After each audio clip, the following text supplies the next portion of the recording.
새벽 4시 30분 명숙의 알람은 시계가 아니라 무거운 몸의 감각으로부터 시작된다.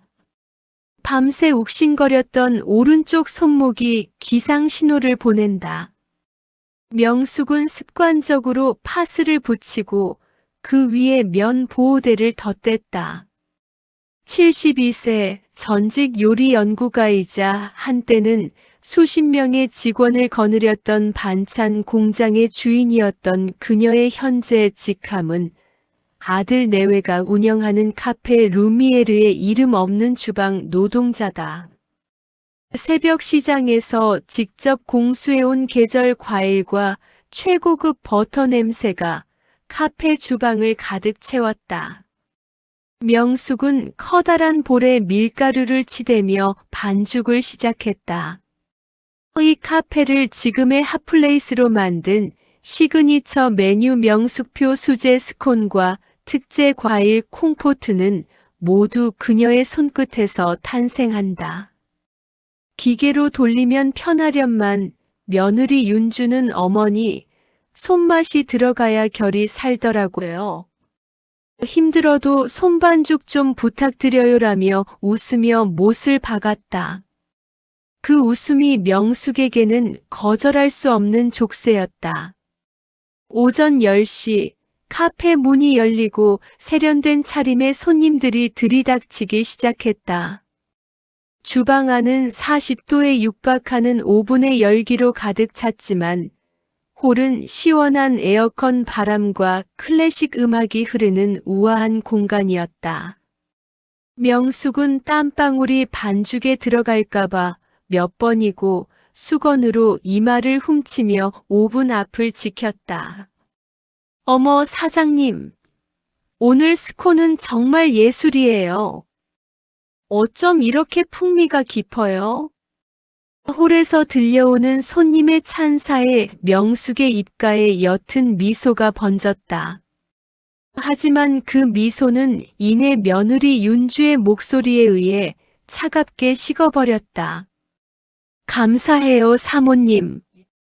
제가 프랑스 연수 시절에 배웠던 기법에 저희 집안 내림 손맛을 살짝 가미해 봤어요. 재료 아끼지 않는 게 제 철칙이거든요. 윤주는 세련된 앞치마를 두르고 우아하게 커피를 내리며 손님들과 담소를 나누었다. 명숙은 주방의 작은 유리창 너머로 그 모습을 보았다. 윤주가 말한 내림 손맛은 명숙이 공장을 운영하며 30년 동안 수천 번의 시행착오 끝에 완성한 레시피였다. 하지만 이 화려한 공간 어디에도 명숙의 이름은 없었다. 그녀는 그저 뒷방 늙은이처럼 주방 구석에서 설거지를 하고 쓰레기를 비우며 며느리의 우아함을 뒷받침하는 배경일 뿐이었다. 오후 3시 점심도 거른 채 신메뉴 테스트용 소스를 조리던 명숙이 잠시 다리가 저려 보조의자에 엉덩이를 걸쳤다. 그 순간 주방 문이 벌컥 열리며 윤주가 들어왔다. 윤주의 미간은 잔뜩 찌푸려져 있었다. 어머니, 지금 뭐 하세요? 홀에 접시 밀린 거 안 보이세요? 그리고 오늘 구청에서 위생 점검 나온다고 제가 몇 번이나 말씀드렸잖아요. 앞치마에 그 얼룩은 또 뭐예요? 손님들이 보면 카페 이미지 뭐가 되겠어요? 아, 미안하다. 소스 불 조절하느라 잠시. 어머니, 제발요. 제가 여기 용돈 벌이하러 나오시라고 한 거 아니잖아요. 진우 씨 사업 커지려면 브랜드 이미지가 생명인데 어머니가 이렇게 허술하게 계시면 저 정말 곤란해요. 윤주는 명숙이 정성껏 졸여놓은 소스 냄비는 거들떠보지도 않은 채 싱크대에 쌓인 접시들을 가리키며 혀를 찼다. 명숙은 사과할 타이밍을 놓친 채 다시 고무장갑을 꼈다. 용돈벌이라는 말이 가슴에 비수처럼 꽂혔다. 아들 진우가 프랜차이즈 사업을 시작할 때 명숙은 평생 일군 공장 부지를 팔아 그 자금을 대줬다. 그때 진우는 엄마 조금만 도와주시면 제가 나중에 평생 호강시켜 드릴게요라며 손을 맞잡았었다. 하지만 지금 명숙에게 주어지는 것은 월급도 아닌 며느리의 눈치를 보며 받는 푼돈뿐이었다. 저녁 무렵 아들 진우가 카페에 들렀다. 명숙은 반가운 마음에 주방에서 나가 아들의 얼굴을 살폈다. 진우야, 오늘 많이 바빴니? 저녁은 먹었어? 내가 좋아하는 갈치조림 좀 해놨는데. 엄마. 저 지금 투자자들하고 약속 있어서 나가봐야 해요. 그리고 윤주한테 들으니까 요즘 자꾸 주방에서 실수하신다면서요. 연세도 있으신데 그냥 시키는 것만 좀 조심해서 해주세요. 윤주 스트레스 받게 하지 마시고요. 진우는 어머니의 굽은 허리나 파스 냄새 진동하는 손목은 안중에도 없는 듯했다. 그의 눈에는 오직 세련된 인테리어와 매출 장부 그리고 사업 파트너들의 연락만이 중요해 보였다. 명숙은 대답 대신 고개를 끄덕였다. 아들은 윤주의 어깨를 감싸 안으며 오늘 고생 많았지? 라고 다정하게 속삭이고는 카페를 나섰다. 밤 10시 모두가 퇴근한 캄캄한 카페에 홀로 남은 명숙은 뒷정리를 마쳤다. 주방 바닥을 닦고 밀린 행주를 삶고 나니 자정이 다 된 시간이었다. 절뚝거리며 집으로 향하는 길, 가로등 불빛 아래 비친 자신의 그림자가 낯설었다. 설탕물에 절여진 옷감에서는 달콤한 냄새가 났지만 명숙의 입안은 쓰고 떫은 맛만 가득했다. 그녀는 주머니 속에서 낡은 수첩 하나를 꺼냈다. 수십 년간 적어온 레시피와 공장 운영 일지가 담긴 보물 1호였다. 하지만 오늘 윤주가 그 내림 손맛을 자신의 경력으로 포장하는 순간 명숙은 깨달았다. 이 화려한 카페의 달콤한 성공 속에 정작 자신의 인생은 녹아 없어지고 있다는 것을. 집에 돌아온 명숙은 불도 켜지 않은 채 거실 소파 끝에 앉았다. 어둠 속에서 오른쪽 손목의 통증이 비명처럼 번져왔다. 며느리가 정해준 이미지를 위해 입어야 했던 빳빳한 앞치마를 벗어던지자 비로소 시큼한 땀 냄새와 파스 냄새가 올라왔다. 이것이 명숙의 진짜 냄새였다. 설탕에 가려져 아무도 맡으려 하지 않았던 한 노인의 고단한 생의 냄새. 그녀는 결심한 듯 수첩의 첫 장을 넘겼다. 그곳엔 한명숙의 맛이라고 정갈하게 적혀 있었다. 이제 이 글자 위로 먼지가 쌓이게 둘 순 없었다. 명숙은 어둠 속에서 자신의 퉁퉁 부은 손을 가만히 내려다보았다.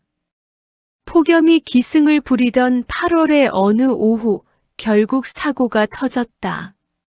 명숙은 평소보다 3배나 많은 양의 레몬 커드를 적고 있었다. 며느리 윤주가 내일부터 일주일간 백화점 팝업 행사가 잡혔으니 밤을 새워서라도 물량을 맞춰달라고 다그친 탓이었다. 불 앞에서 끓어오르는 노란 액체를 젓던 명숙의 손목에서 툭 하는 기분 나쁜 파열음이 들렸다. 순간 눈앞이 하얘지며 거품기를 쥐고 있던 손에 힘이 풀렸다. 뜨거운 냄비가 가스레인지 위에서 요동치며 명숙의 손등 위로 끈적한 커드가 튀었지만 통증보다 더 무서운 것은 마비된 듯 움직이지 않는 감각이었다. 그 길로 찾아간 병원에서는 청천벽력 같은 진단이 내려졌다. 손목 인대가 파열 직전이고 정중신경이 심하게 눌려 있어요. 당장 수술하지 않으면 평생 손을 못 쓰실 수도 있습니다. 의사는 당장 입원 수술을 권했다. 명숙은 떨리는 왼손으로 아들 진우에게 전화를 걸었다. 신호음이 한참을 간 뒤에야 짜증 섞인 목소리가 들려왔다. 엄마, 저 지금 백화점 MD들하고 계약서 쓰고 있어요. 무슨 일이신데요? 진우야, 엄마 손목 수술을 해야 한다네. 지금 병원인데 보호자가 와야 한다고 해서. 수술요? 아니, 하필이면 지금요? 엄마, 내일부터 팝업 행사 시작인 거 아시잖아요. 윤주 혼자서 그거 어떻게 다 감당해요? 의사한테 물어봐서 무통주사라도 맞고 일주일만 미루면 안 될까요? 아들의 목소리에는 걱정 대신 원망이 가득했다. 명숙은 목구멍까지 차오르는 서러움을 삼켰다. 당장 안 하면 손을 못 쓴다는데도 라는 말은 입 밖으로 나오지 못했다. 아들은 일단 윤주한테 전화해 볼게요라며 서둘러 전화를 끊었다. 수술 당일 명숙은 홀로 수술복으로 갈아입었다. 복도에는 환자를 배웅하는 가족들의 목소리가 시끌벅적했다. 엄마 걱정하지 마. 금방 끝날 거야. 여보, 나 여기 있을게. 그 소란스러운 따뜻함 사이에서 명숙은 섬처럼 혼자였다. 수술실로 들어가기 직전 며느리 윤주에게서 메시지가 왔다. 어머니, 수술실 들어가시기 전에 애플 시나몬 콩포트 설탕 비율 좀 문자로 남겨주세요. 아르바이트생이 맛이 다르다고 해서요. 그리고 퇴원은 내일 바로 가능하신 거죠? 예약 물량이 너무 많네요. 명숙은 핸드폰 화면을 멍하니 바라보았다. 며느리에게 명숙의 수술은 작업의 중단일 뿐이었고 명숙의 손목은 레시피를 출력하는 도구일 뿐이었다. 명숙은 답장을 하는 대신 핸드폰 전원을 껐다. 차가운 수술실 침대에 누워 천장의 밝은 조명을 바라보며 명숙은 생애 처음으로 자신을 위해 기도했다. 제발 이 손이 다시는 그들을 위해 움직이지 않게 해주소서. 마취에서 깨어났을 때 명숙을 맞이한 것은 텅 빈 병실의 하얀 천장이었다. 목은 타들어갈 듯 말랐고 수술한 손목은 불덩이를 얹어놓은 듯 뜨겁게 타올랐다. 옆 침대에는 비슷한 연배의 할머니가 아들이 떠먹여주는 미음을 받아먹으며 웃고 있었다. 아유, 됐다. 너도 가서 좀 쉬어라. 아니에요, 엄마. 엄마 아픈데 내가 어디를 가. 그들의 평범한 대화가 명숙에게는 어떤 영화보다 비현실적으로 느껴졌다. 밤늦게야 나타난 아들 진우는 병실에 들어오자마자 한숨부터 내쉬었다. 그는 명숙의 얼굴을 살피는 대신 침대 옆 탁자에 놓인 진료비 명세서를 먼저 집어들었다. 엄마, 수술비가 생각보다 많이 나왔네요. 요즘 해외 진출 자금 모으느라 저희도 빠듯한데. 그리고 윤주가 매장에서 울고불고 난리예요.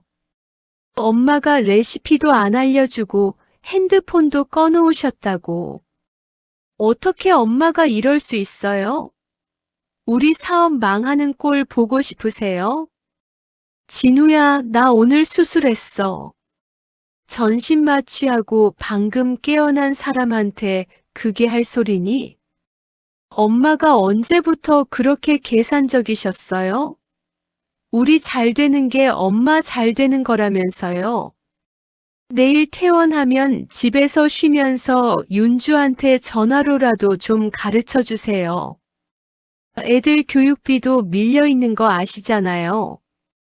진우는 얼굴이 벌겋게 달아오른 채 쏘아붙이고는 회의 있다며 평하고 나가버렸다. 명숙은 눈물을 흘리지 않았다. 아니, 눈물조차 말라버린 기분이었다. 가슴속 깊은 곳에서 무언가 보글보글 끓어오르는 소리가 들렸다. 그것은 평생 그녀가 다뤄온 냄비 속의 소리가 아니었다. 70평생 눌러 담아온 분노와 배신감이 임계점에 도달한 소리였다. 새벽 2시 병실 창밖으로 비가 내리기 시작했다. 명숙은 왼손으로 서랍을 열어 수술 전 챙겨온 낡은 수첩을 꺼냈다. 며느리가 그토록 갈구하던 비법들이 빼곡히 적힌 수첩. 명숙은 입술을 굳게 깨물며 수첩의 페이지들을 하나씩 찢어내기 시작했다. 바스락 바스락. 종이가 찢기는 소리가 고요한 병실에 울려 퍼졌다. 내림 손맛이라고. 아니, 이것은 내 피와 땀, 내 청춘을 갈아 넣은 나의 역사였다. 명숙은 찢어낸 종이들을 뭉쳐 쓰레기통 깊숙이 밀어 넣었다. 그리고 남은 수첩의 마지막 빈 페이지에 꾹꾹 눌러 썼다. 가장 완벽한 레시피는 멈추는 법을 아는 것이다. 명숙은 이제야 알 것 같았다. 물이 끓어 넘치기 직전에는 불을 꺼야 한다. 그렇지 않으면 모든 것은 타버리고 냄비는 못 쓰게 된다. 그녀의 인생이라는 냄비는 이미 너무 오랫동안 과열되어 있었다. 다음 날 아침 명숙은 의사의 만류에도 불구하고 강제 퇴원을 강행했다. 병원 문을 나서는 그녀의 걸음걸이는 이전과 달랐다. 굽어있던 허리가 꼿꼿해졌고 초점 없던 눈동자에는 서늘한 광채가 서렸다. 집으로 향하는 택시 안에서 명숙은 창밖을 보며 조용히 읊조렸다. 그래, 너희들이 말하는 그 자유. 나도 이제 좀 누려봐야겠다. 그녀의 머릿속에는 이미 완벽한 폐점 계획이 설계되고 있었다. 며느리의 카페 루미에르도 아들의 화려한 사무실도 그리고 그들이 당연하게 누리던 그녀 명의의 아파트도. 명숙은 이제 인생이라는 요리의 주도권을 직접 잡기로 했다. 퇴원 후 돌아온 집은 난장판이었다. 싱크대에는 며칠 된 배달 음식 용기가 쌓여 있었고 거실 바닥은 발을 디딜 틈 없이 지저분했다. 평소 같았으면 명숙은 한쪽 손에 보호대를 찬 채로도 고무장갑을 꼈을 것이다. 자식들이 밖에서 고생하는데 집안 꼴이 이게 뭐냐며 욱신거리는 통증을 참으며 걸레질을 시작했을 것이다. 하지만 명숙은 거실 한복판에 우두커니 서서 그 풍경을 바라보았다. 생소했다. 이 집의 주인은 명숙인데 왜 그녀는 이 난장판을 수습해야 하는 죄인처럼 살았을까? 안방으로 들어간 명숙은 장롱 깊숙이 보관해 두었던 인감 도장과 부동산 서류를 꺼냈다. 그리고 거실 테이블 위에 놓인 며느리 윤주의 노트북을 열었다. 화면에는 팝업 행사 매출 현황과 함께 실버타운 리스트라는 제목의 문서가 띄워져 있었다. 명숙의 눈이 가늘어졌다. 프리미엄 요양원 24시간 간병 서비스, 수도권 인접. 아들 진우와 윤주가 나누었을 밀담들이 문서의 행간에서 뚝뚝 떨어졌다. 그들은 명숙의 손목이 망가지자마자 그녀를 처분할 계획을 세운 것이다. 명숙의 돈으로 세운 사업체와 명숙의 이름으로 된 집을 차지하고 정작 명숙은 공기 좋은 곳이라는 핑계로 밀어내려는 속셈이었다. 어머니, 퇴원하셨어요? 아니, 몸도 불편하신 분이 왜 핸드폰을 꺼놓으셨어요? 현관문이 열리며 윤주가 들이닥쳤다. 그녀의 손에는 여전히 루미에르의 로고가 박힌 앞치마가 들려 있었다. 윤주는 명숙의 안부보다 노트북 화면을 먼저 닫는데 급급했다. 어머니 보셨어요? 아, 그거 진우 씨랑 제가 어머니 건강 걱정돼서 알아본 거예요. 이제 손도 못 쓰시는데 큰 집 관리하기 힘드시잖아요. 거기 가면 친구분들도 많고 식사도 다 나오고. 내 집은 내가 관리한다. 그리고 이 손 못 쓰게 된 게 아니라 안 쓰기로 한 거다. 명숙의 차가운 말투에 윤주는 당황한 듯 입을 뗐다. 어머니, 서운하신 거 알겠는데 상황이 좀 봐주세요. 지금 백화점에서 난리예요. 지난번 알려주신 레시피대로 했는데 왜 손님들이 맛이 변했다고 할까요? 어머니가 주방에 계실 때랑 향부터가 다르대요. 제발 그 수첩 좀 주세요. 제가 나머지는 알아서 할 테니까. 윤주는 명숙의 방 책상을 뒤지기 시작했다. 명숙이 30년 넘게 보물처럼 간직하던 빛바랜 레시피 수첩을 찾으려는 것이었다. 그 수첩에는 단순한 재료의 함량이 아니라 날씨에 따른 불 조절, 재료를 다듬는 각도, 숙성의 시간 같은 명숙만의 영혼이 담겨 있었다. 찾는 건 없을 거다. 태워버렸으니까. 명숙의 말에 윤주가 하얗게 질린 얼굴로 돌아보았다. 태워요? 어머니 미쳤어요? 그게 우리 전 재산이나 다름없는 건데. 지금 투자자들이 그 레시피 가치 보고 계약하는 건데 그걸 태우면 어떡해요? 전 재산. 그건 내 재산이지 내 게 아니다. 그리고 너희가 내 손맛을 내림 손맛이라며 내 실력인 양 팔아치울 때 이미 그 레시피는 죽은 거나 다름없었어.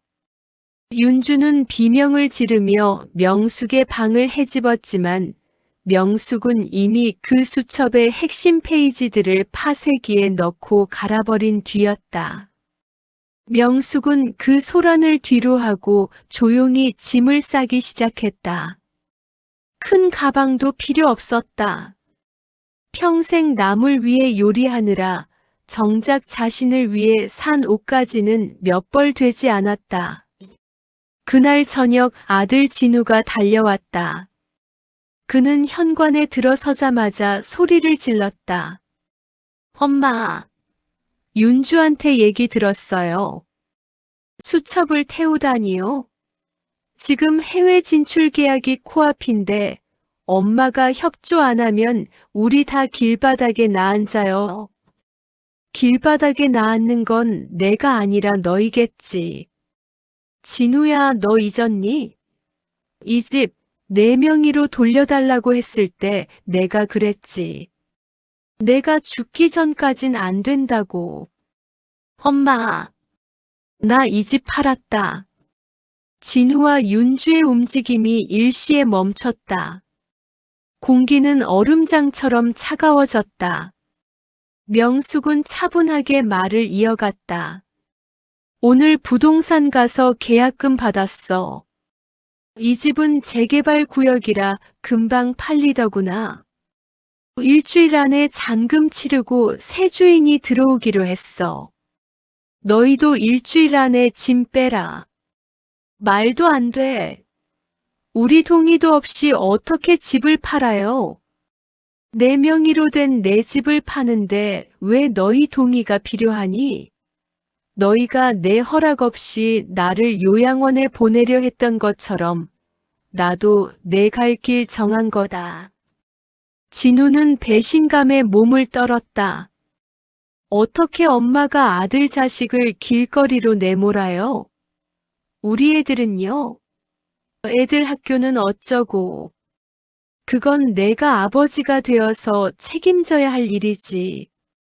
45살 먹은 아들 뒷바라지 70 넘은 엄마가 손목 나가면서까지 해줬으면 충분하지 않니? 내가 나를 요리하는 기계로 여길 때 나도 너를 내 아들이 아니라 내 레시피를 훔쳐가는 도둑으로 보기로 했다. 명숙은 가방을 메고 현관으로 향했다. 진우가 앞을 가로막았지만 명숙의 눈빛은 단호했다. 그 눈빛에는 자식을 향한 미련이나 연민 대신 수십 년간 뜨거운 불꽃 앞에서 버텨온 장인의 서늘한 기계가 서려 있었다. 엄마 가면 어디로 가시게요?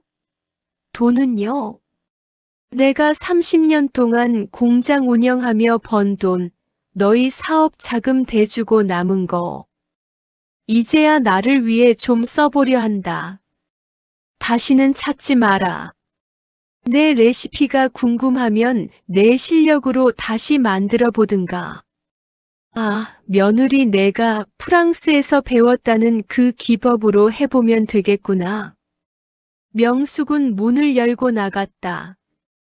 등 뒤에서 윤주의 울음 섞인 비명과 진우의 거친 숨소리가 들려왔지만 명숙은 단 한 번도 뒤돌아보지 않았다. 아파트 복도를 걸어 나오는 명숙의 발걸음은 가벼웠다. 오른쪽 손목은 여전히 붕대에 감겨 있었지만 마음속에 맺혀 있던 묵직한 응어리는 신기하게도 사라져 있었다. 아파트 단지를 빠져나오자 시원한 밤바람이 불어왔다. 명숙은 택시를 잡아탔다. 어디로 가실까요? 그 기사의 물음에 명숙은 미리 적어둔 주소를 보여주었다. 동해안의 끝자락, 아무도 자신을 사장님이나 어머니로 부르지 않는 곳.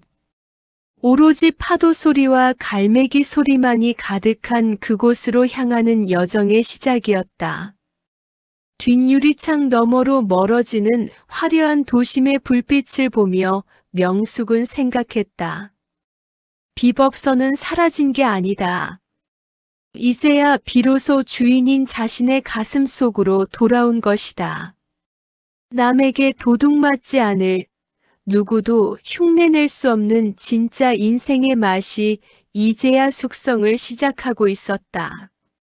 도심의 소음이 잦아들고 짠내 섞인 바람이 차창 틈으로 스며들기 시작했다. 명숙이 도착한 곳은 동해안의 작은 갈대 마을이었다. 화려한 네온사인 대신 집집마다 걸린 어망과 빛바랜 슬레이트 지붕들이 그녀를 맞이했다. 명숙은 경희가 미리 알아봐준 작은 민가 앞에 섰다. 마당에 서면 바다가 한눈에 들어오는 방 2칸짜리 소박한 집이었다. 명수가 고생 많았다. 여기까지 오느라. 미리 와 있던 경희가 명숙의 짐가방을 받아들었다. 명숙은 대답 대신 깊은 숨을 들이켰다. 폐부 깊숙이 들어오는 공기는 설탕 냄새도 탄 냄새도 나지 않았다. 그저 비릿하면서도 시원한 바다의 맛이었다. 명숙은 그제야 어깨에 들어갔던 힘을 풀었다. 그 시각 서울의 카페 루미에르는 지옥이나 다름없었다. 명숙이 사라진 지 사흘째, 카페의 시그니처 메뉴인 스콘과 콩포트의 재고가 바닥났다. 백화점 팝업 행사장에서는 맛이 완전히 달라졌다. 퍽퍽해서 못 먹겠다는 항의가 빗발쳤다. 윤주는 명숙의 수첩 조각들을 맞춰보려 애썼지만 가장 중요한 온도와 시간의 기록이 사라진 레시피는 무용지물이었다. 어머니 어디 계시냐고. 당장 전화해. 진우는 카페 주방 바닥에 주저앉아 머리를 쥐어뜯었다. 투자자들로부터 독촉 전화가 쏟아지고 있었다. 명숙의 레시피를 기반으로 한 대규모 프랜차이즈 계약이 무산될 위기였다. 윤주는 울먹이며 명숙에게 수백 통의 메시지를 보냈지만 돌아오는 것은 전원이 꺼져 있다는 무미건조한 안내뿐이었다. 일주일 뒤 명숙의 집이었던 아파트에 새 주인이 이삿짐을 들고 나타났다. 진우와 윤주는 반항 한번 해보지 못한 채 쫓겨나듯 짐을 쌌다. 명숙은 변호사를 통해 카페 루미에르에 사용 중인 모든 레시피에 대한 저작권 주장 및 상표권 사용 중지 가처분 신청서를 보냈다. 그것은 명숙이 평생 일군 자산을 지키기 위한 마지막 패점 선언이었다. 한편 울진의 작은 마당에서 명숙은 생전 처음 보는 광경을 목격하고 있었다. 바로 자신의 손이었다. 붕대를 풀고 마주한 손은 흉터투성이었다. 뜨거운 시럽에 데인 자국, 칼에 베인 흔적, 류머티즘으로 마디마디 굵어진 손가락. 명숙은 그 손을 가만히 어루만졌다. 미안하다. 너무 부려먹기만 했지. 명숙은 시장에서 사온 작은 가스레인지를 마당에 놓았다. 거창한 요리를 하기 위해서가 아니었다. 오직 자신만을 위한 첫 끼니를 준비하기 위해서였다. 그녀는 근처 방파제에서 낚시꾼에게 얻은 작은 생선 2마리와 텃밭에서 딴 상추 몇 장을 차려놓았다. 화려한 소스도 최고급 버터도 없었다. 하지만 명숙은 생선 살을 발라 입에 넣으며 눈물을 흘렸다. 평생 남의 입맛을 맞추느라, 남의 배를 채워주느라 정작 자신이 무슨 맛을 좋아하는지조차 잊고 살았던 세월이 스쳐 지나갔다. 명숙 씨, 이거 좀 맛봐요. 오늘 갓 잡은 문어인데. 담벼락 너머로 이웃 할머니가 접시를 내밀었다. 명숙은 얼떨결에 접시를 받았다. 고맙습니다. 근데 제가 드릴 게 없어서. 드실 게 왜 없어요? 나중에 기운 차리면 맛있는 거 하나 해주면 되지. 여기 사람들은 다 그렇게 살아요. 누구네 할머니, 카페 주방 이모가 아닌 명숙 씨라고 불린 순간 그녀의 가슴 속에 멈춰있던 태엽이 다시 돌아가기 시작했다. 그날 오후 아들 진우가 기어코 이곳까지 찾아왔다. 경위를 들들 볶아 주소를 알아낸 모양이었다. 진우의 몰골은 처참했다.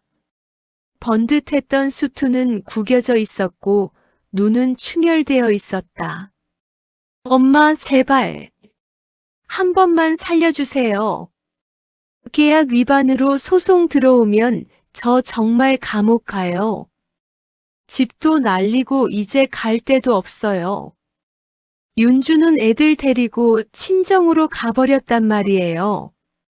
명숙은 마당 의자에 앉아 파도를 바라보며 평온하게 물었다.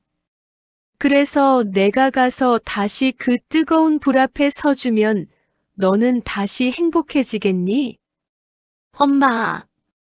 진우야. 나는 이제 패점했다. 루미에르의 레시피도 내 엄마로서의 희생도 끝났어.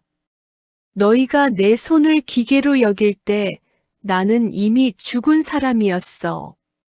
지금 여기 있는 건 요리하는 기계가 아니라 바다 냄새 맡으며 살고 싶은 한 노인일 뿐이다. 진우는 마당 흙바닥에 무릎을 꿇고 통곡했다. 하지만 명숙은 그를 일으켜 세우지 않았다. 대신 방 안에서 작은 보따리 하나를 가지고 나왔다. 명숙이 젊은 시절 공장을 처음 세울 때 썼던 낡은 장부였다. 여기 내 아버지가 남긴 작은 적금 통장이 하나 있다. 내 집 한 돈에 비하면 푼돈이지만 내가 다시 시작하기엔 부족하지 않을 거다. 이걸 줄 테니 다시는 내 평화를 깨트리지 마라.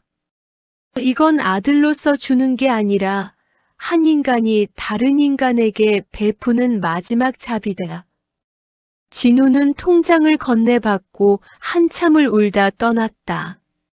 멀어지는 아들의 뒷모습을 보며 명숙은 비로소 완전한 이별을 느꼈다. 그것은 증오보다 더 깊은 해방이었다. 밤이 되자 바다는 검게 물들었다. 명숙은 마당에 홀로 앉아 등대 불빛을 바라보았다. 그녀의 손목 통증은 신기하게도 많이 잦아들어 있었다.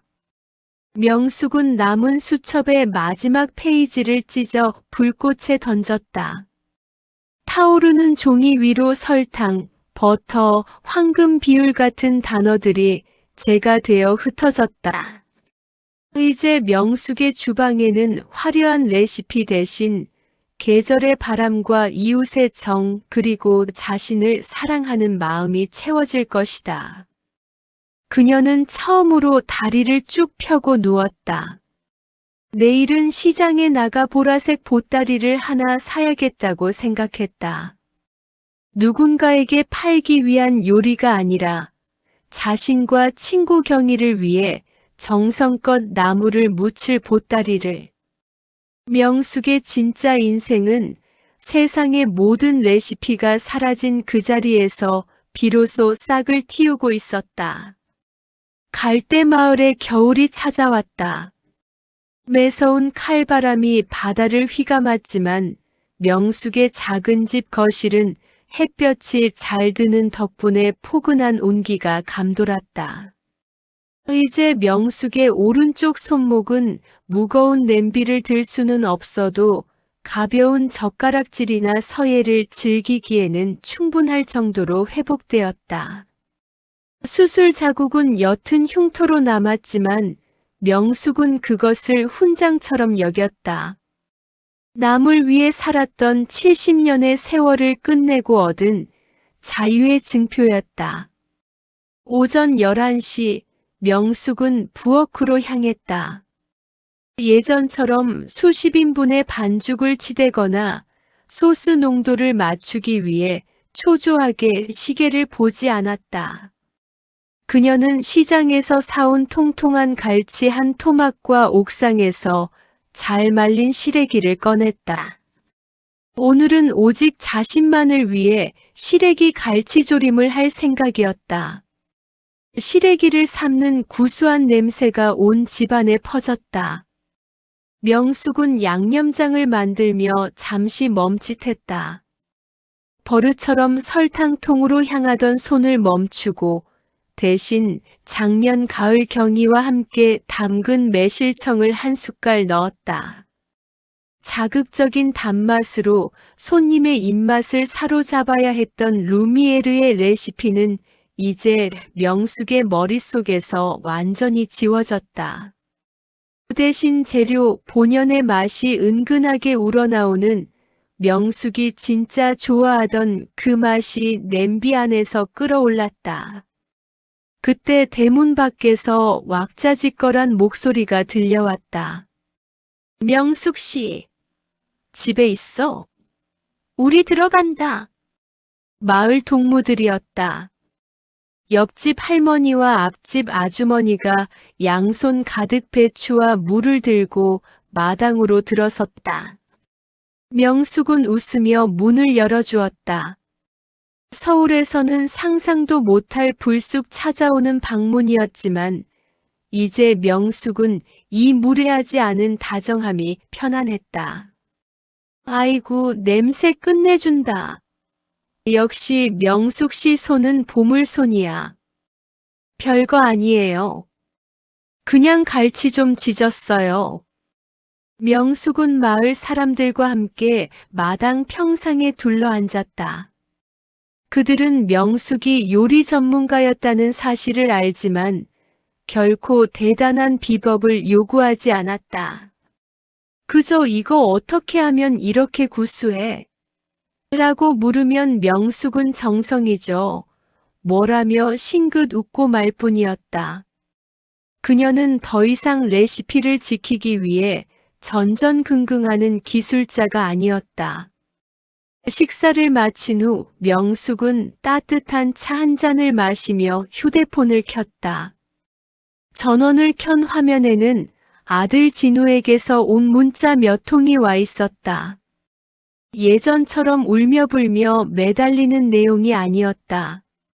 어머니, 보내주신 통장 덕분에 작은 반찬 가게를 시작했어요.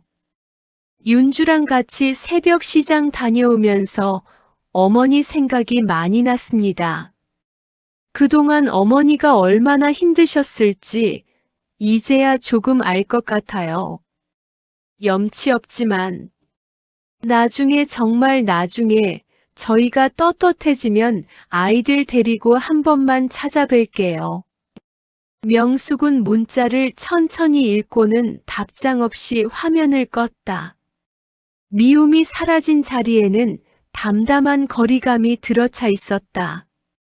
자식이 잘 되기를 바라는 마음은 여전했지만 그 성취를 위해 자신의 삶을 다시 제물로 바칠 생각은 추호도 없었다.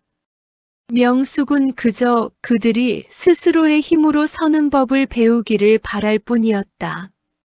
오후가 되자 명숙은 홀로 바닷가를 산책했다. 파도가 밀려와 발등을 적시고 물러가는 과정을 한참 동안 지켜보았다. 인생도 파도와 같았다. 쉼없이 밀려들어 무언가를 채우려 하지만 결국은 모든 것을 비워내고 바다로 돌아가야 하는 법이었다. 명숙은 모래사장 위에 나뭇가지로 자신의 이름을 썼다. 한명숙. 누군가의 어머니도 아내도 사장님도 아닌 그저 석차의 이름. 파도가 밀려와 이름을 지워버렸지만 명숙은 허탈해하지 않았다. 오히려 이름이라는 껍데기조차 사라진 뒤에 남은 오롯한 자신의 존재감이 느껴졌다. 저녁 무렵 집으로 돌아온 명숙은 작은 상을 차렸다. 점심때 남은 나물 몇 가지와 갓 지은 하얀 쌀밥, 그리고 맑은 조개국이 전부였다. 그것은 명숙이 72년 만에 처음으로 마주하는 진짜 식탁이었다. 누구의 눈치도 보지 않고 누구의 입맛을 배려하지도 않은 채 오직 자신의 미각이 이끄는 대로 천천히 숟가락을 움직였다. 밥알의 단맛이 느껴졌고 조개의 시원함이 목을 타고 넘어갔다. 명숙은 천천히 꼭꼭 씹어 삼켰다. 이 한 끼의 식사는 그녀가 자신에게 주는 가장 큰 보상이자 찬사였다. 창밖으로 어스름이 깔리고 마을의 불빛이 하나둘 켜졌다. 명숙은 일기를 쓰기 위해 수첩을 펼쳤다. 예전의 레시피 수첩이 아닌 매일의 감정을 기록하는 일기장이었다. 그녀는 만년필을 쥐고 첫 문장을 적어 내려갔다. 오늘의 맛 적당히 짭조름하고 충분히 자유로웠다. 명숙은 불을 끄고 침대에 누웠다. 오른쪽 손목이 기분 좋게 나른했다. 내일은 경희와 함께 장에 나가 예쁜 꽃무늬 앞치마를 하나 살 계획이다. 주방 일을 하기 위해서가 아니라 마당에 꽃밭을 가꿀 때 입기 위해서였다. 72세의 한명숙. 그녀의 주방은 이제 폐점했지만 그녀의 인생이라는 식당은 이제 막 첫 번째 예약을 받기 시작했다. 손님은 단 한 명, 바로 자기 자신이었다. 명숙은 창밖의 파도 소리를 자장가 삼아 아주 깊고 평온한 잠에 빠져들었다. 그녀의 꿈속에는 더 이상 끌어넘치는 냄비도 차가운 수술실 조명도 없었다. 오직 끝없이 펼쳐진 푸른 바다 위로 자신의 이름을 닮은 눈부신 윤슬만이 가득했다.